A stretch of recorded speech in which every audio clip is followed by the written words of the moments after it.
Alors, vous avez vu, la partie interface nous permet de nous détacher complètement de la classe.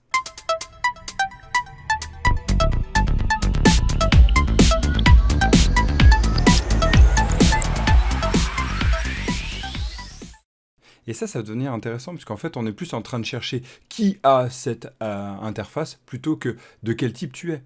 Type classe, j'entends. Donc là, on vérifie le type de la classe, le type de l'interface, je refais. 3, 2, 1, top. Bon, bah ça y est, on a bien avancé, on a vu que l'interface va nous permettre en fait de proposer un contrat, et ce contrat va permettre en fait d'être complètement découplé de la classe. Donc, quelle que soit la classe qui est à l'interface, on va pouvoir la voir à travers cette interface. Et c'est tout le principe des interfaces, c'est tout le principe des contrats. Pour vous aider à la compréhension, moi j'aime bien le voir aussi comme, bah, on est sur Twitter, on est sur Instagram, et on va mettre un hashtag.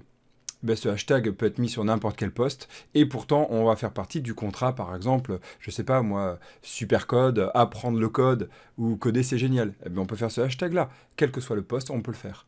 Quelle que soit la personne qui va faire ce post. Donc vous voyez, en fait, ça va permettre de se découpler de la classe en elle-même. Et ça va nous solutionner tout un ensemble d'orientation en fait, de la programmation orientée objet, puisqu'en fait, aujourd'hui, la PIO voit ses limites arriver.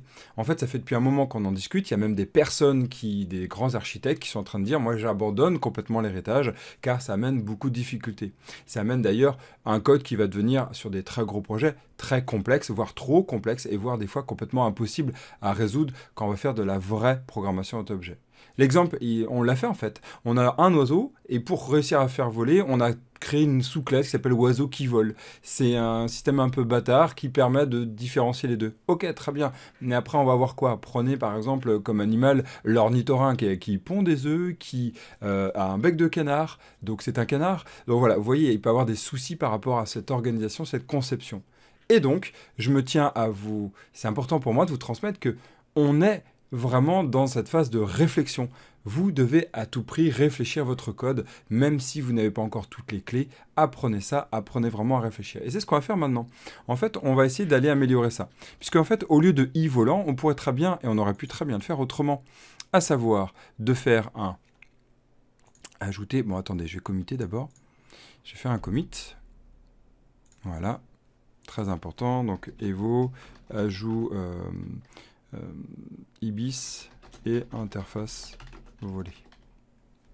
Voilà, on valide tout. C'est bon. Ok.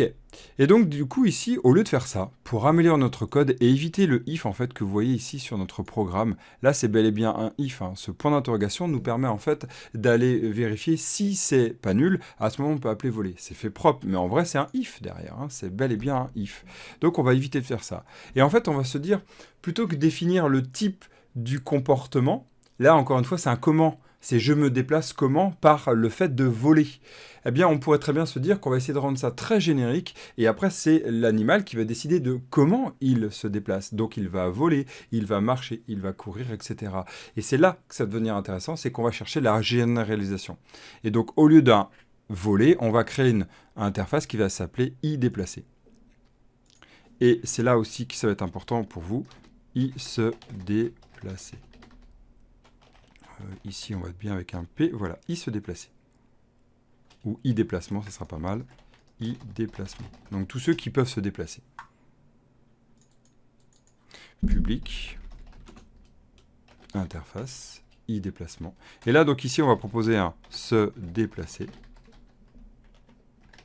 Et donc, tous ceux qui ont i déplacement vont devoir se déplacer. Eh bien, a priori, tous les animaux se déplacent. Donc ici, on va prendre un abstract, on va faire i déplacer, impeccable. Il va nous demander d'implémenter, contrôle point virgule, d'implémenter le déplacement. Et donc ici, on va voir se déplacer. Donc là, pour l'instant, il n'y a rien. Ce qu'on va faire, c'est que tous les animaux ne savent pas comment se déplacer. Donc on va proposer un quoi obligatoire pour tous les animaux. Ici, on va dire, écoute, moi, je ne sais pas me déplacer. Et donc ça va forcer tous les animaux, les autruches, les oiseaux, etc., à se déplacer. Et donc, du coup, ici, on va pouvoir dire, OK, moi, je suis une autruche, et je me déplace comment? Comment je me déplace? Je me déplace. Donc là, si je fais un console.writeLine, pardon, c'est W, oups. Hop, voilà. C'est W. je me déplace en marchant, par exemple. Et après, on pourra amener des règles. Si j'ai peur, eh bien à ce moment-là, je me déplace en courant. Vous voyez, c'est pour respecter aussi un grand principe, c'est que je suis expert, moi, classe, de ce que je sais faire. Le comment, je sais le faire. Je ne vais pas demander à quelqu'un d'autre de me dire le comment le faire. C'est ça le grand principe expert, le pattern expert, et c'est ce qu'on doit respecter pour aussi avoir une forte cohésion dans notre classe. Et donc, l'oiseau qui vole, c'est pareil ici. L'oiseau qui vole va implémenter ici. On peut garder voler, hein, ma foi, c'est pas gênant en fait. C'est juste qu'on va l'overrider. Et ici, on va faire this.voler. Alors pareil, vous allez me dire, bah non, il ne fait pas que se voler.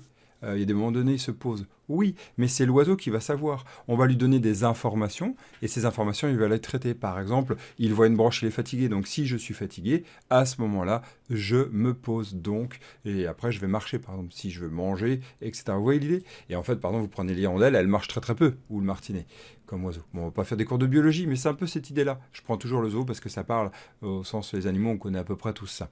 Donc c'est cette idée que vous allez devoir chercher à garder. Attention, surtout, essayez toujours, quand vous êtes sur les classes à plantes, de ne pas faire de if selon le type. Ça va être vraiment, moi je suis comme ça, et c'est parce que je suis comme ça que je peux appliquer cette action-là. Ce n'est pas la classe à plantes qui va devoir définir ce qu'on doit faire. Donc vous avez vu, on est passé de voler à se déplacer, et c'est l'oiseau qui définit comment il se déplace, en volant ou pas. C'est toujours ce principe. Moi, classe générique, je définis le quoi. Moi, classe spécifique, je définis le comment ou les comment. D'accord? Ça va sur le principe? Donc, gardez bien ça et vous allez commencer à orienter un code propre. Et je vous disais, ouais, voilà, donc la programmation orientée objet est en train de disparaître. Moi, je n'y crois pas, mais bon, c'est simplement souvent qu'on fait du code un peu mal fait en programmation objet.